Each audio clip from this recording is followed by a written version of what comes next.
વડાપ્રધાન નરેન્દ્રભાઈ મોદીએ દાહોદથી વેરાવળ સાબરમતી વંદે ભારત ટ્રેનને વર્ચ્યુઅલી લીલી ઝંડી આપી પ્રસ્થાન કરાવ્યું। પ્રથમ જ્યોતિર્લિંગના દર્શનાર્થે આવતા શ્રદ્ધાળુઓની મુસાફરીની સુવિધામાં થયો વધારો।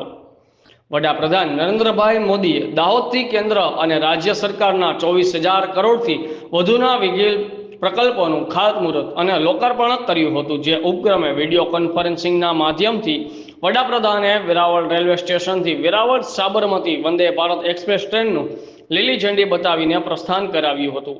વેરાવળ રેલવે સ્ટેશન ખાતે સાંસદ રાજેશભાઈ ચુડાસમા, જિલ્લા પંચાયત પ્રમુખ મંજુલાબેન મુછાર, સર્વે ધારાસભ્યોની સહિતના મહાનુભાવોની ઉપસ્થિતિમાં સાબરમતી વેરાવળ વંદે ભારત એક્સપ્રેસને લીલી ઝંડી આપી પ્રસ્થાન કરાવ્યું હતું।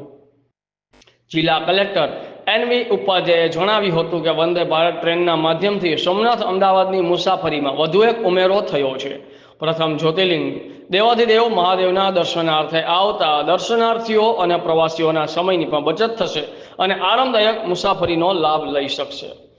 આ કાર્યક્રમમાં સર્વે ધારાસભ્ય પ્રદ્યુમનભાઈ વાજા, ભગવાનભાઈ બારડ, વેરાવળ પાટણ સંયુક્ત નગરપાલિકા પ્રમુખ Pallaviben Jani, senior divisional commissioner manager Atul Tripathi, જિલ્લા ગ્રામ વિકાસ એજન્સીના નિયામક યોગેશભાઈ જોશી, પ્રાંત અધિકારી વિનોદ જોશી, સોમનાથ મંદિર જનરલ મેનેજર વિજયસિંહ ચાવડા, અગ્રણી સંજયભાઈ પરમાર, શિવાભાઈ સોલંકી, પશ્ચિમ રેલવે ભાવનગર મંડળના કર્મચારીઓ, રેલવે સલાહકાર સમિતિના સભ્યો અને મોટી સંખ્યામાં નાગરિકો ઉપસ્થિત રહ્યા હતા।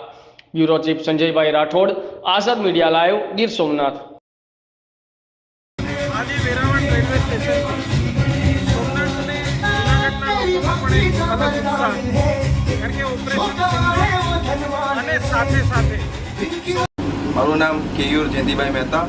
આજે હું વંદે ભારતમાં વેરાવળથી અમદાવાદ જઈ રહ્યો છું અને આજે આ પહેલી મુસાફરી થઈ રહી છે, તો બહુ આનંદિત છે કે આપણા સોમનાથમાં આવી સુવિધા ઉપલબ્ધ થઈ રહી છે, જેના લીધે ગુજરાત ટુરિઝમ જેમ કે ગિરનાર, જૂનાગઢ અને સોમનાથ ટુરિઝમને બહુ બૂસ્ટ મળશે અને હું આપણા પ્રાઇમ મિનિસ્ટર નરેન્દ્ર મોદીને બહુ આભાર માનું છું કે એને આ સુવિધા ઉપલબ્ધ કરાવી છે આપણા સોમનાથ નિવાસીવાસીઓને।